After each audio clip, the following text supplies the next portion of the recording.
ఒకసారి లక్ష్మణరావు గారు చిట్టిబాబు గారి వర్షన్ ఒకసారి తీసుకుందాం. లక్ష్మణరావు గారు చిట్టిబాబు గారి వర్షన్, మీరు డ్రగ్స్ గురించి చాలా చాలా మాట్లాడినారు, ఒకసారి ఆయనకి సన్నిహితంగా ఉన్నారు, ఒకసారి మనం మాట్లాడదాం. చిట్టిబాబు గారు మీ వాయిస్ కొంచెం రావట్లేదు, మ్యూట్లో ఉందాం, ఒకసారి చూస్తారా?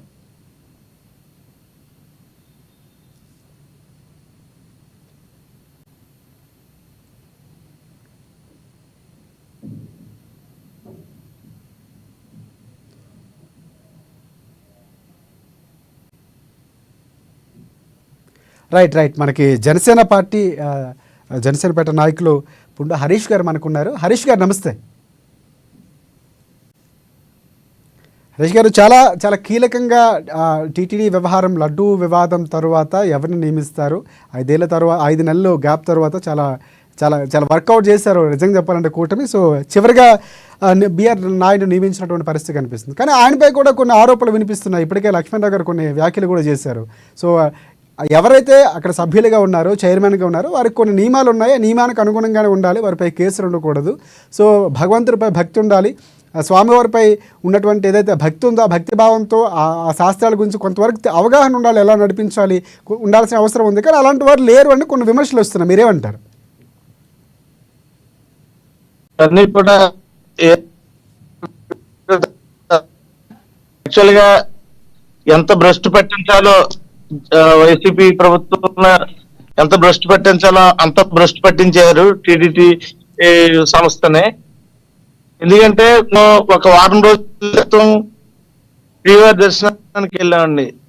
వెళ్తే ప్రతి కూడా కంపార్ట్మెంట్స్ లో మాట్లాడుకునే మాటలు ఏంటంటే, కనీసం పాలు ఇచ్చేవాళ్ళు కాదు, అక్కడ ఏదన్నా ఆహారం మధ్యలో ఇచ్చేవారు ఇంతకు ముందు, ఇప్పుడు మొదలు పెట్టారు. గత 5 సంవత్సరాల్లో కూడా ఏ విధమైన ఫెసిలిటీస్ కూడా కల్పించకుండా ఇక్కడికి రావడానికి అనాసక్తి కలిగేలాగా ఇక్కడ గత ప్రభుత్వం ప్రవర్తించింది. ఇప్పుడన్నా మంచి రోజు కొత్త పాలక మండలి వచ్చిందంటే గత పాలక మండలిపై మీరు అన్నట్లు చాలా విమర్శలు చేశారు, సోషల్ మీడియాలో కానీ, టీడీపీ కానీ, జనసేన కానీ చేసింది.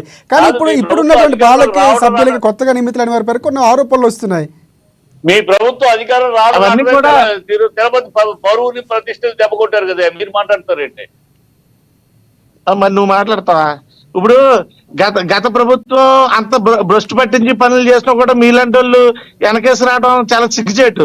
మీరు చాలా సిగ్గుందా?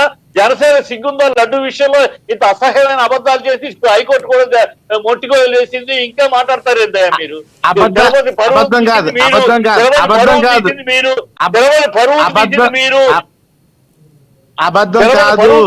మీకు అది సుప్రీం కోర్టు క్లీన్ చిట్ ఇవ్వలేదు, మీకు క్లీన్ చిట్ ఇవ్వలేదు, మీకు క్లీన్ చిట్ ఇవ్వలేదు, అర్హత ఉందా అని మీకు క్లీన్ చిట్ ఇవ్వలేదు. మీరు 32,000 అమ్మాయిలు మిస్ అయిపోయారని పశ్చాపత్తం ఆడారు, పార్లమెంట్ లో తీ అన్నారు. మీరు అన్ని అబద్ధాలు. 32,000 అమ్మాయిలు మిస్ అయిపోయారని చెప్పారు, దానికి సమాధానం చెప్పండి. అన్ని అబద్ధాలు మాట్లాడి లడ్డు విషయాలు అబద్ధాలు సుప్రీంకోర్టు పట్టుకెళ్ళి ఇంకా మీరు మాట్లాడతారండి. ఈ గణపతి పరువు తీసి మీకు అర్హత లేదు, ఇంకోటి మాట్లాడే అర్హత లేదు మీకు. జనసేనకు అసలు నాయకుడు అన్ని అబద్ధాలే. సనాతన ధర్మం అంటే తెలియదు, సనాతన ధర్మాన్ని మోదాలు వేసుకుని అక్కడ మోడీ భజన చేయడం కోసం తప్పితే మీకు విధానం లేదు, పద్ధతి లేదు. మీరు మాట్లాడే అర్హత ఎక్కడిది? మీకు యోగ్యత ఎక్కడిది? మీకు యోగ్యత అర్హత ఉందా? అన్ని అబద్ధాలు. 32,000 అమ్మాయిలు మిస్ అయిపోయారు, పశ్చాపత్తాలు. దానికి సమాధానం చెప్పండి ముందు, మాట్లాడే ముందు. మీకు ఏ యోగ్యత లేదన్న 11 ఇచ్చి కూర్చోబెట్టారు, అయినా కూడా మీరు ఇంకా అబద్ధాలతో బతుకుతున్నారు. ఇక్కడ చెప్పింది సుప్రీంకోర్టు, అది జరగలేదని చెప్పలేదు. దాన్ని సెన్సిటివ్ విషయాన్ని బయటకి ఎక్కువ ప్రచారం చేయొద్దని చెప్పారు, అంతేగాని అక్కడ ఏ తప్పు జరగలేదని ఏమీ క్లీన్ చిట్ ఇవ్వలేదు మీకు. అది గ్రహించండి.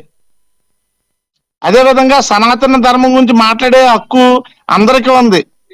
అది ఏంటంటే మొత్తం భ్రష్టు పట్టించేస్తున్నారన్న ఉద్దేశం మీద పవన్ కళ్యాణ్ గారు మాట్లాడిన రోజునే అందరిలోని కూడా ఆ విషయాలన్నీ కూడా, నిజాలన్నీ కూడా బయటకు వచ్చినాయి. మీరు ఇప్పుడు ఏదో విమర్శించాలని, కళ్యాణ్ గారిని విమర్శించాలని అంటాం ఏంటంటే ఆకాశం మీద ఉమ్ము ఇయడం లాంటిదే. మీరు ఇదంతా కూడా వృధా ప్రయాస అనుకుంటున్నాను. దయచేసి ఇంక మానుకోండి ఇవన్నీ కూడా.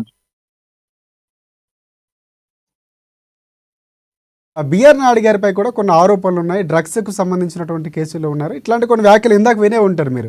ఏంటి అసలు ఇలాంటి వ్యాఖ్యలు ఎందుకు వస్తున్నాయి అంటారు? నిజంగా ఆయన అలాంటి కేసుల్లో ఎదుర్కొంటున్నారా? ఉంటే అలాంటి వ్యక్తిని ఎందుకు నియమించారన్నటువంటి ప్రశ్నలు ఉత్పన్నమవుతున్నాయి. అంటే కేవలం రాజకీయ ఆరోపణలు అంటారా నిజంగా? ఖచ్చితంగా అవన్నీ రాజకీయ ఆరోపణలేనండి. రైట్ హరీష్ గారు ఒక్క నిమిషం. అవి చిట్టిబాబు గారు ఎస్ చెప్పండి హరీష్ గారు, చెప్పండి హరీష్ గారు, మీరు చెప్పండి. ఇవన్నీ కూడా రాజకీయ ఆరోపణలనే అనుకుంటున్నాం. కాకపోతే ఈ వాస్తవాలు అయితే కనుక వాళ్ళు ఏదైనా నిర్ధారణ అవుతే ఎవరో కూడా అనకేసుకు రారు.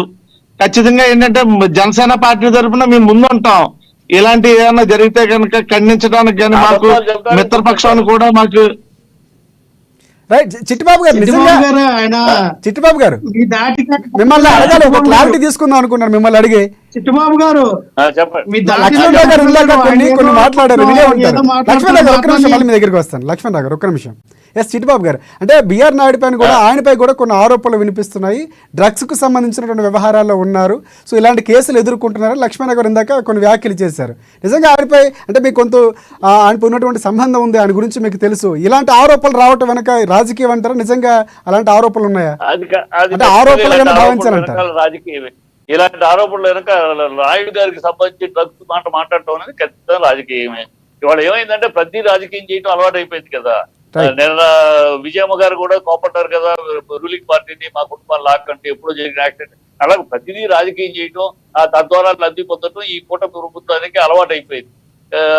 దాని మీద కౌంటర్ వాళ్ళు కూడా ఎదుటి పార్టీని కూడా మరి చేస్తారు కదా. మీరు బురదలితే వాళ్ళు బురద, అలాంటి కార్యక్రమంలో ఒకటి తప్పితే నాయుడు గారు డ్రగ్స్ అనే మాట పచ్చి అబద్ధం.